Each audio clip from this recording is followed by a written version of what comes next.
Buenas noches a todos, bienvenidos a un nuevo episodio de su podcast Cultiva Green. El día de hoy estamos acompañados del biólogo investigador Frank Aguilar, que nos va a hablar acerca de la investigación de Agaricus, exactamente acerca del tema aislamiento y desarrollo micelial de cepas silvestres de Agaricus bisporus en la región del Cusco. Hola Frank, bienvenido a Cultiva Green. Hola, hola, buenas noches con todos. Gracias por la invitación. Con gusto voy a responder las preguntas que tengan para mí y bueno, para hablar de el tema que me compete, que es el cultivo de este hongo que es Agaricus, que es un hongo muy importante a nivel mundial. Justamente, hemos estado viendo el artículo de investigación. eh, Ustedes han trabajado con Agaricus, pero ¿cómo así han tomado la iniciativa de ir justamente a este lugar para conseguir estas cepas? ¿Cuál ha sido el indicio? Porque sabemos que la región del Cusco también tiene su zona selvática, así como la Sierra Andina, ¿no? Pero ¿cómo así dieron inicio de su investigación en ese lugar? Bueno, con respecto al lugar donde encontramos los especímenes que originaron a las cepas, en este caso que son basidiocarpos o setas como comúnmente se conocen. Estas setas de Agaricus son de uso tradicional, se podría decir, en la región del Cusco, principalmente en la zona altoandina, por así decirlo. Y bueno, como he estado bastante tiempo trabajando por la provincia de Anta, que tiene una pampa enorme, donde se desarrolla la ganadería. Muchos de los pobladores que consumen setas normalmente en su dieta y durante la temporada de lluvias, que es en las fechas que aparecen, hablan de un hongo llamado cayampa. La cayampa es un agaricus que, si es bien cierto, no es el agaricus del cual trata el artículo, sino que es la especie Agaricus campestris. Eh, Además de encontrar esta cayampa que normalmente es de color blanco, que la especie Agaricus campestris es de color blanco, los basidiomas son de color blanco, también hablaban de una cayampa que es de color crema a marrón oscuro. Ahora, a nosotros nos llamó la atención el que se hablara de una especie de este tipo, ya que eh, este tipo de basidiomas de este color pertenecen a la especie Agaricus bisporus, que podría sonar un poco contradictorio, ya que todos los que conocen los champiñones, que saben que es la especie Agaricus bisporus, pues los conocen en su versión de color blanco, completamente blanco. Y es justamente por esto que a veces recibe el nombre de botón blanco, ¿no? El hongo botón blanco. Sin embargo, de acuerdo a la literatura y a lo investigado a nivel mundial, eh, en estado silvestre, Agaricus bisporus no tiene este color blanco, ya que este color blanco se debe a una mutación que ha sido aprovechada hace unos 50 años, 40 años, en Estados Unidos para poder obtener una cepa híbrida de color blanco y la cual le dio mayor apertura al mercado, ¿no? Y es esa es la descendencia de esa cepa de color blanco que hoy en día utilizamos y conocemos como champiñón. Sin embargo, como le digo, en estado silvestre, el champiñón Agaricus bisporus normalmente es de color crema. Entonces, al tener estos indicios, pues vimos la oportunidad de poder estudiar esta especie muy importante a nivel mundial, ya que es el hongo más conocido, como le decía anteriormente, a nivel silvestre. ¿Y por qué le interesa en esto? Pues porque si tenemos cepas silvestres podríamos obtener características diferentes a las que tiene la cepa cultivada, el champiñón blanco común, y poder aprovechar estas características. Y es justamente el artículo que se está comentando en esta ocasión que da inicio a ese estudio mediante su estudio de desarrollo micelial. Y volviendo, tal vez me estoy desviando mucho, pero quería dar este contexto. Volviendo al tema del área donde se estudió, es importante saber que generalmente Agaricus bisporus y las cayampas normales, que es Agaricus campestris, pues se encuentran en praderas, en pastizales, donde generalmente pues hay actividad ganadera, ¿no? Tal vez no intensiva, tal vez en diferentes niveles, pero es justamente los desechos, las heces el ganado que sirven de sustrato para el crecimiento de estos hongos agaricus, en especial Agaricus bisporus, que es un hongo descomponedor secundario. Esto quiere decir que necesita un sustrato previamente descompuesto por otros organismos, ¿no? Y bueno, nos dimos con la sorpresa de que se logró encontrar un espécimen de este Agaricus bisporus de color crema, justamente en un montículo de bosta de ganado vacuno y se hizo el estudio. Inicialmente, para ser sincero, te podría decir que incluso no estábamos seguros si era Agaricus bisporus o era otra especie, pero de inmediato nuestra política en mi trabajo es si se encuentra un hongo que tiene reportes de ser comestible, pues lo que se hace es primero aislarlo. ¿Y para qué se aísla? Pues para tener el micelio como germoplasma para poder utilizarlo en futuros cultivos y hacerle estudios ya a nivel de cultivo, ¿no? Y ya a posterior, expandiendo un poco más la búsqueda a otras zonas, pues ya se pudo determinar que sí era Agaricus bisporus en realidad. Genial. Ahora vamos a hablar un poco más del tema de caracterización. ¿Ustedes qué características han tomado en cuenta en el tema morfológico? Ah, ok. El tema de la morfología, iniciando del basidioma para poder determinar que es Agaricus bisporus, eh, en realidad lo tenemos muy sencillo en esta especie. ¿Por qué? Porque desde el mismo nombre, que es Agaricus, que es el genérico, y Bisporus, que es el específico, el nombre Bisporus pues hace referencia a dos esporas, pero dos esporas ¿dónde?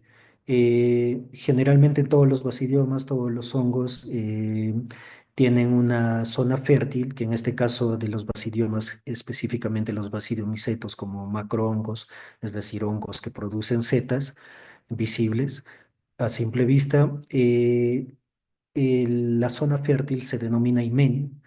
El himenio es donde vamos a encontrar células que son capaces de producir esporas, que es justamente el método de reproducción de los hongos, ¿no?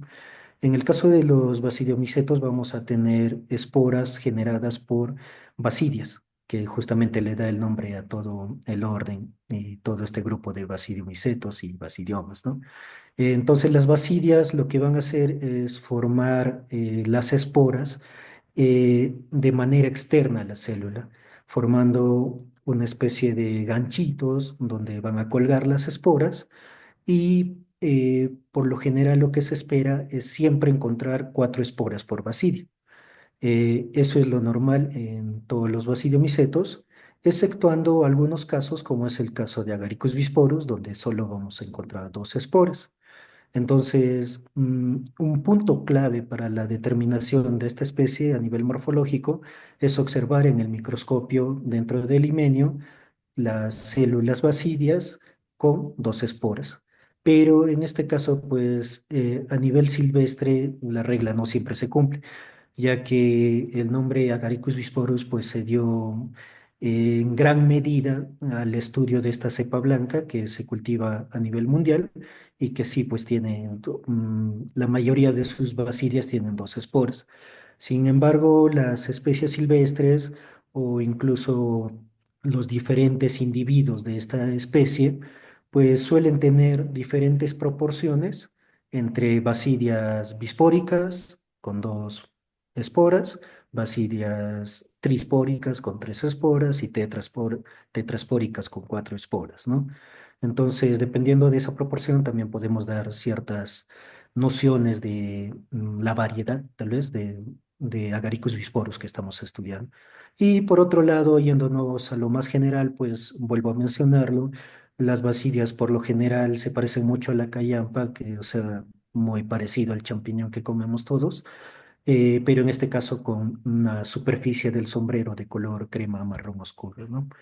Y por otro lado, si no se tienen muchas nociones de cómo es el champiñón o la cayampa, pues es típico encontrar el himenio en forma de laminillas y estas laminillas evolucionan, cambian de color a medida van madurando, ya que cuando son muy tiernas son de color rosado y a medida van madurando se vuelven marrón oscuro, ¿sí? Entonces, esas son características principales en morfología. Y por otro lado, no sé si tal vez la pregunta también va a la morfología del micelio, el cual se abarca también en el artículo. Dar algunas nociones, tal vez el micelio es blanco, algodonoso, genera conglomerados miceliares que se ven en fotos en el artículo y por lo general su metabolismo genera cambios de color en el medio de cultivo que se pueden ver en la parte de abajo, el reverso, perdón, de la placa, en donde el medio de cultivo siempre se va a oscurecer a algo marrón debido a los exudados y al metabolismo del micelio. Y muy típico también de Agaricus a nivel micelio es la formación de los rizomorfos, que son como raíces que se ven claramente formados por la unión de varias hifas, ¿no? Que son las unidades de micelio. Y acerca de las dificultades que observaste en la parte del laboratorio, en el tema de aislamiento de basidiomas, ¿tuviste algún problema en el tema de extracción del cuerpo fructífero? Ok, en este caso, cuando se aíslan hongos, generalmente nosotros tenemos más éxito con lo que es la clonación a partir de un pedazo de micelio o de carne, por así decirlo, en términos comunes. El término correcto sería contexto. Me refiero a la carne de la misma seta. Extraer un pedazo de esa carne y obviamente en un ambiente estéril y colocarlo en un medio de cultivo, ¿no? Dentro de una placa Petri.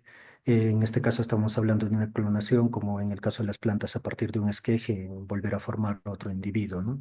Eso es el método que más éxito nos da a nosotros en el aislamiento de cualquier hongo. Sin embargo, también se puede usar el método por esporas, haciendo germinar las mismas esporas que botan los basidiomas, que es algo más complejo y muchas veces también no se tiene éxito debido a que estas esporas no forman micelio viable para su fructificación, es decir, micelio viable para poder cultivarlo, sino es un micelio infértil, por así decirlo. Con respecto a las complicaciones, considerando estas dos metodologías, siempre la mayor complicación es la esterilidad, porque nosotros vamos a meter a un cuarto estéril que va a ser una sala de aislamiento en nuestro laboratorio. Vamos a meter un espécimen que ha estado expuesto al exterior, a su ambiente natural, ¿no? Entonces siempre el exterior del laboratorio, el exterior de esta sala de aislamiento, pues siempre tienen el aire, esporas flotando de diferentes hongos que van a ser competidores y que van a complicar el aislamiento. Y no solo de estos hongos competidores, sino también vamos a tener esporas o también individuos de bacterias, levaduras y otros organismos que siempre van a complicar el aislamiento. Entonces yo diría que esa es la principal complicación al momento de aislar cualquier hongo y creo que cualquier organismo. Genial. Ustedes utilizaron diferentes medios de cultivo. ¿En cuáles observaba un mejor crecimiento, la velocidad del crecimiento? Ok, con respecto al análisis que se hizo, en primer lugar, aclarar que posiblemente el análisis con medios de cultivos no es vasto ni completo, ya que se pueden analizar muchos medios de cultivo para mejorar el desarrollo micelial, la velocidad de crecimiento, etcétera.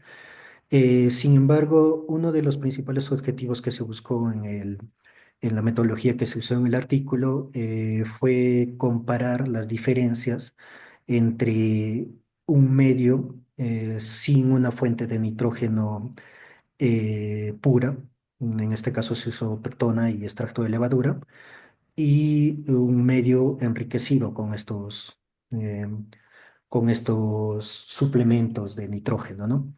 Eh, en este caso se usó solo una concentración, faltó hacer tal vez un degradado para ver mejor la diferencia.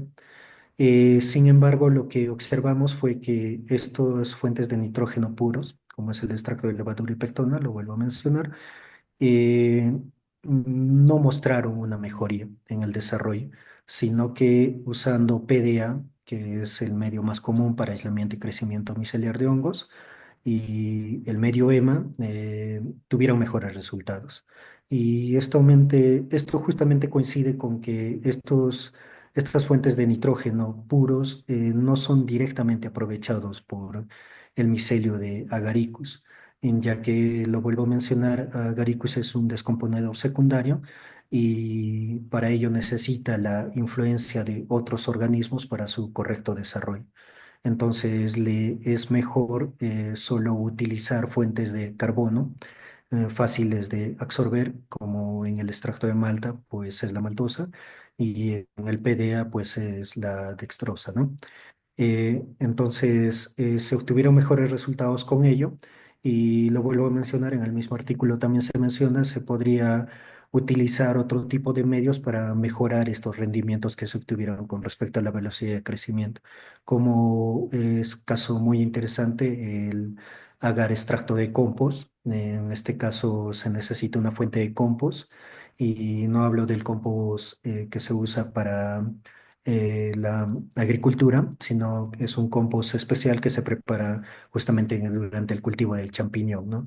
Entonces, lo que se hace es agarrar una porción de este compost, hacerlo hervir como un té, como un filtrante, y el líquido, que es el extracto, pues se usa en los medios de cultivo mezclándolo con agar, y se vio que se tienen buenos resultados con ello.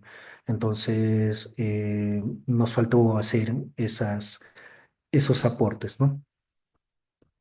¿Y ustedes en el tema de identificación de cepas llegaron a esta especie? Sí, bueno, no es parte del artículo, pero sí a posterior, para la confirmación de las observaciones morfológicas, lo que se hizo fue un análisis de ADN utilizando como marcador molecular el ITS y se confirmó la determinación como Agaricus bisporus de las 6 cepas que se trabajaron. Genial. Ahora, ¿qué recomendaciones darías a los investigadores juniors que nos están escuchando en el tema de Agaricus? ¿Qué investigación se puede hacer a posterior, a futuro? Bueno, en el caso del estudio de Agaricus, creo que lo más importante es justamente lo que nosotros decidimos enfocarnos, que es la caracterización de las cepas silvestres que se tienen. Ahora, aquí también hay un punto. La cepa, al mencionarla como silvestre, no determina al 100% que esta cepa sea nativa o endémica de nuestra región, ya que pudiera ser un fugitivo de algún cultivo o de algún consumidor de champiñones, o tal vez en algún viaje de los turistas que nos visitan, pues se trajeron esporas y se están desarrollando en nuestro medio, ¿no? Sin embargo, sí hay algunos indicios de que estas cepas sí sean nativas de nuestra región, de las 6 que estudié. Entonces, lo que yo recomendaría es echar mucho ojo siempre, a pesar de que tal vez podamos pensar que si el champiñón es el hongo más cultivado en el mundo, pues ya se tiene todo conocido, no es así. Hay muchas cosas por explorar y parte clave para poder mejorar tal vez las técnicas de cultivo que se tienen en el país o en nuestra región es el estudio de estas cepas silvestres, encontrar las potencialidades que tienen estas cepas, ya que muchas veces pues estas cepas van a rendir mejor en determinados sustratos, van a tener mejor resistencia enfermedades, van a resistir mejor algunas condiciones climáticas desfavorables. En nuestro caso, principalmente yo me enfoco en lo que es la bajada de temperatura que se viene pronto en nuestra región, la temporada de heladas. Que es muy desfavorable para el desarrollo de cultivo, por ejemplo, del champiñón en nuestra región. Entonces, el estudio de todas estas cepas silvestres nos dan nociones de estas potencialidades que tenemos. Entonces, abarcar más número de cepas, más número de especímenes que podamos encontrar en nuestra región, pues va a facilitar mucho este trabajo. Ok, muchas gracias, Frank, por darte el tiempo de conversar con nosotros. Y nada, decirles que el artículo de investigación lo vamos a colgar en la página web para poder revisarlo a detalle. Y nada, gracias por este espacio que nos estás dando, Frank. Mm. De nada, con mucho gusto, gracias a ustedes más bien por la invitación. Buenas noches.